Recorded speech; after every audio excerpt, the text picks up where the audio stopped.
murid-muridnya, salah satu di antaranya adalah Imam Bukhari. Beliau sangat terinspirasi dengan nasihat Ishaq bin Hawai. Ternyata Ishaq bin Hawai hanyalah salah seorang murid dari Abdullah bin Mubarak. Yang lain adalah Yahya bin Sa'id al-Qattan, ya, Imam Hujjah, Imam ahli hadis. Abdurrahman bin Mahdi, ya, imam yang terkenal, ya, salah seorang yang meminta kepada Imam Syafi'i untuk menulis kitab Ar-Risalah. Yahya bin Ma'in, ya, teman dekat dari Imam Ahmad bin Hanbal. Abu Bakar bin Abi Syaibah, guru dan Imam Muslim yang paling banyak nama yang disebut dalam Sahih Muslim. Ini adalah murid dari Abdullah bin Mubarak, yang pemilik kitab Musannaf. Kemudian saudaranya sendiri Utsman bin Abi Syaibah, salah seorang ulama akidah yang besar, dan Fudail bin Iyad. Fudail bin Iyad ini seorang ulama besar, ahli ibadah. Ini adalah murid dari Abdullah bin Mubarak. Di antara perkataan yang paling terkenal yang sering kita ulang-ulang dari Fudail bin Iyad dalam mendefinisikan apa? Liyabluwakum ayyukum ahsanu amala. Ya. Apa yang dimaksudkan amalan yang paling baik? Kata beliau, akhlasuhu wa aswabuhu. Itu Fudail bin Iyad. Dan dia adalah salah seorang dari murid Abdullah bin Mubarak. Sudah masuk. Ya, sekiranya ini dulu jemaah sekalian, yang masih ada bagian-bagian penting yang akan kita bahas, dan ya bagian yang lebih penting dari apa yang telah kita sebutkan untuk mengenali sifat-sifat akhlak beliau dan hal yang lain yang belum kita pelajari. Sekiranya dulu jazakumullah khairan, wallahu ta'ala a'lam. Subhanallah bihamdihi, asyhadu an la ilaha illa anta, astaghfiruka wa atubu ilaik. Wa sallallahu ala nabiyyina Muhammadin wa ala alihi washabbihi wasallam. Wa akhiru da'wana alhamdulillah. Alhamdulillah, wassalatu wassalamu ala Rasulillah wa ala alihi wa ashabihi wa man walah, amma ba'd. Para jemaah yang dimuliakan oleh Allah Subhanahu wa taala, alhamdulillah saat kita sholat Isya, kita akan melanjutkan pembahasan biografi imam yang mulia Abu Abdurrahman Abdullah bin Mubarak rahimahullah ta'ala. Sekarang kita akan menyebutkan beberapa pujian para ulama tentang Al-Imam Abdullah bin Mubarak. Kita mulai dari guru beliau, Al-Imam Sufyan Ats-Tsauri. Ya, tentu saja orang yang paling berhak menilai seseorang adalah gurunya. Imam Sufyan Ats-Tsauri mengatakan, aku ingin sekali agar dari seluruh umat itu bisa seperti Abdullah bin Mubarak, walaupun hanya setahun. Artinya, walaupun cuma 1 tahun bisa beliau meniru secara persis Abdullah bin Mubarak. Ternyata aku tidak sanggup walaupun hanya selama 3 hari. Ya, beliau berusaha 3 hari saja persis dengan Abdullah bin Mubarak dari sisi ilmu, amalan, dan semuanya. Ternyata beliau mengatakan saya tidak sanggup seperti Abdullah bin Mubarak rahimahullah. Abdurrahman bin Mahdi mengatakan, aku tidak pernah melihat seorang yang seperti Abdullah bin Mubarak. Lalu beliau ditanya, bagaimana pendapat Sufyan dan Syu'bah? Ya, kita sudah sebutkan Sufyan dan Syu'bah adalah guru Abdullah bin Mubarak. Apa Abdullah bin Mubarak lebih afdal daripada Syu'bah dan Sufyan Ats-Tsauri? Beliau mengatakan Sufyan dan Syu'bah pun tidak mencapai derajat dari Abdullah bin Mubarak rahimahullah.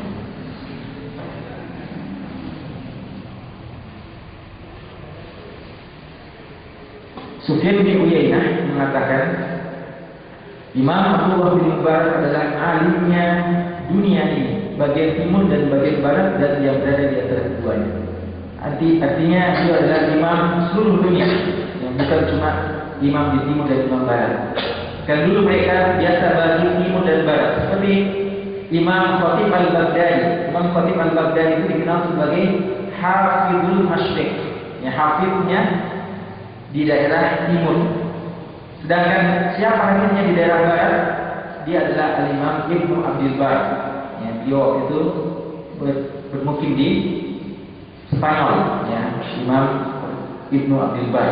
Sedangkan di daerah timur, daerah Baghdad, hafiznya adalah Khatib al-Baghdadi. 2 orang ini satu zaman, Khatib al-Baghdadi dan Ibnu Abdul Bar. Jadi dulu biasa ulamanya begitu. Untuk daerah timur ini ulamanya, untuk daerah barat ini ulamanya. Adapun Abdullah bin Mubarak di zamannya, beliau ulama untuk seluruh dunia, baik timur maupun barat, bahkan di antara keduanya. Sufyan bin Uyainah mengatakan, aku memperhatikan keadaan para sahabatnya. Aku perhatikan kawan sekalian, bagaimana penilaian dari Sufyan bin Uyainah tentang Abdullah bin Mubarak. Saya memperhatikan keadaan para sahabat, yaitu sahabat-sahabat Rasulullah SAW. Saya membaca sirah mereka dan saya coba bandingkan dengan Abdullah bin Mubarak. Maka aku tidak melihat kelebihan para sahabat kecuali mereka telah menemani Rasulullah SAW dan telah berjihad dengannya. Artinya kalau mau diukur dari sisi ilmu, mungkin Abdullah bin Mubarak melebihi ilmu sebagian sahabat. Ya, karena sahabat itu dari sisi ilmu ada yang awam, ya, ada yang badui dan ada yang cuma mengikuti beberapa majlis Rasulullah.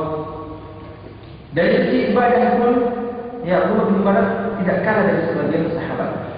Tapi salah satu-satunya yang membuat beliau tidak sampai derajat sahabat karena beliau tidak melihat Rasulullah SAW. Dan ini satu derajat yang menyebabkan tidak ada orang yang lebih afdal daripada sahabat, yaitu keutamaan melihat wajah Rasulullah SAW yang mulia dan bermajlis dengan beliau.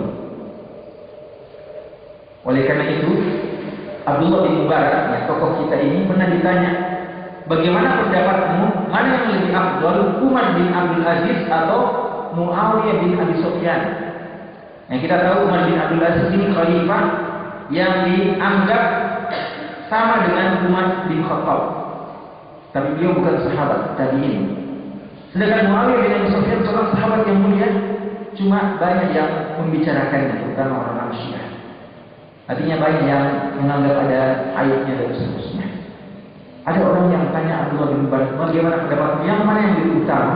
Apa Umar bin Abdul Aziz atau Muawiyah bin Abi Sufyan? Beliau mana mendengarkan pertanyaan seperti itu? Beliau mengatakan, demi Allah, debu-debu yang masuk di hidung Muawiyah bin Abi Sufyan itu yang menyebabkan beliau yang lebih afdal dari Umar bin Abdul Aziz. Debu-debu yang masuk ke hidung beliau ketika beliau berjihad bersama Rasulullah SAW tidak boleh dibandingkan dengan Umar bin Abdul Aziz. Di sahabat itu, walaupun dia badui umpamanya, namun karena mereka mendapatkan kesempatan dari Allah bermajlis bersama Rasulullah SAW, maka satu keutamaan ini mengalahkan semua keutamaan yang ada. Jadi Abdullah bin Mubarak sebenarnya di sisi ilmu, ibadah, jihad dan yang lainnya, beliau memilikinya. Bahkan sangat tinggi derajatnya. Cuma satu kekurangan beliau bukan sahabat. Nah, itu maksud dari perkataan Sufyan bin Uyainah rahimahullah. Abu Ishaq Al-Fazali mengatakan Ibnu Mubarak imamnya kaum muslimin. Ismail bin Ayyash mengatakan Ibnu Mubarak di antara ahli hadis seperti Amirul Mukminin di antara manusia. Ya, kalau ada khilafah, maka pemimpin dari semua manusia adalah Amirul Mukminin. Adapun Abdullah bin Mubarak di antara semua ahli hadis, maka beliau adalah imamnya. Yang dia adalah Amirul Mukminin bil hadis.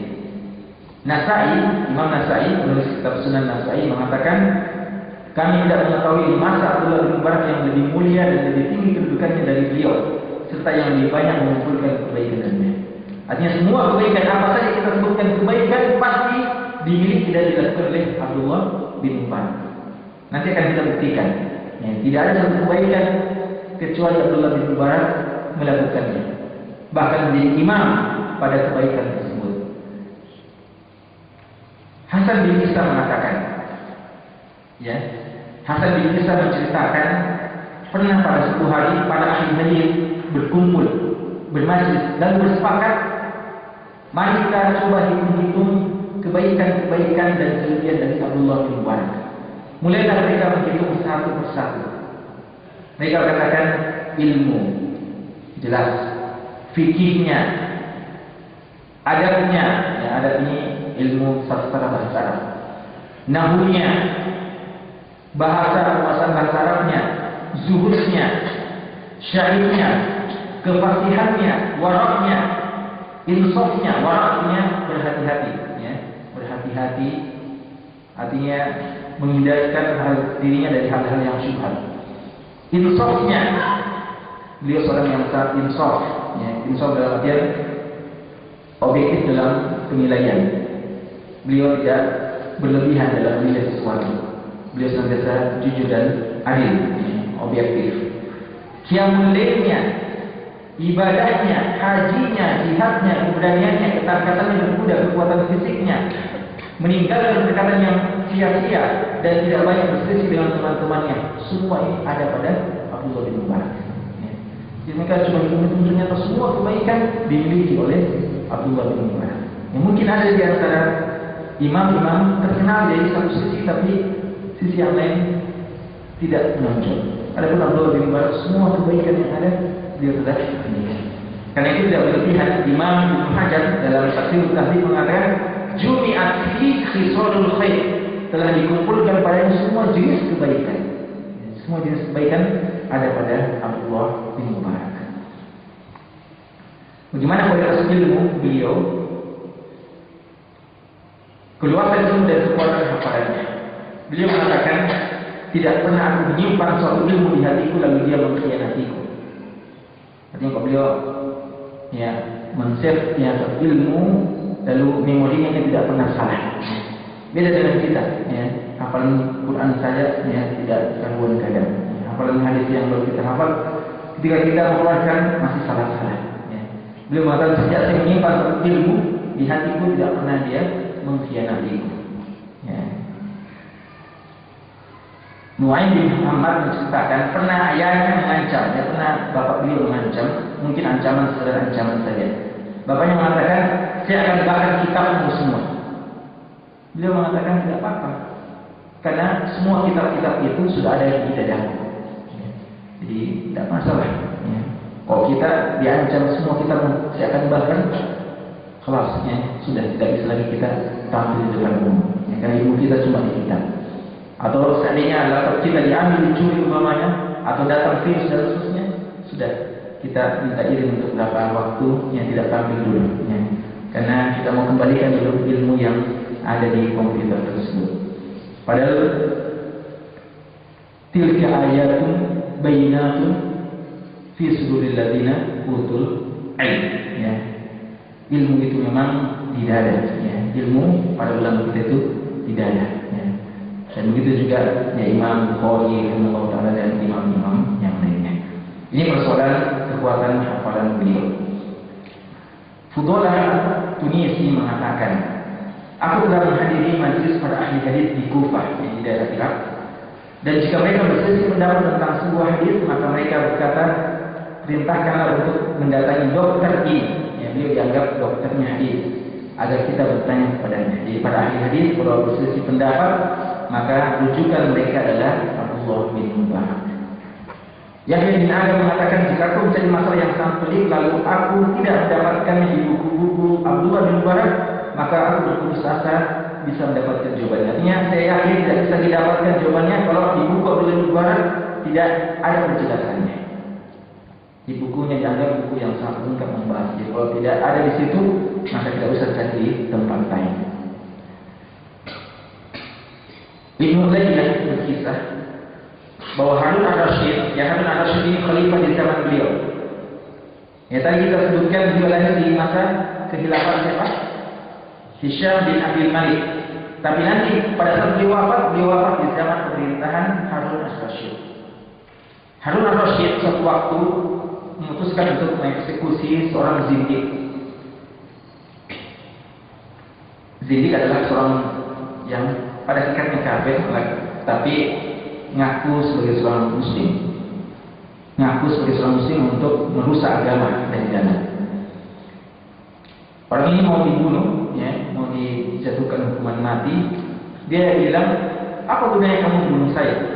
Biar saya sudah mati, tapi saya sudah berhasil memasukkan hadis palsu di buku-buku kaum muslimin. Sudah 1000 hadis palsu yang telah saya sebarkan. Biar saya mati, hadis yang saya sebarkan itu akan dipakai oleh kaum muslimin. Apa tanggapan dari Harun al-Rasyid? Beliau mengatakan, tidak apa-apa. Biar hadis itu telah tersebar, tapi di sana ada Abu Ishaq al-Fadli dan ada Abdullah bin Mubarak. Kedua orang ini, kedua ahli hadis ini akan menyaring hadis tersebut dan akan mengeluarkannya huruf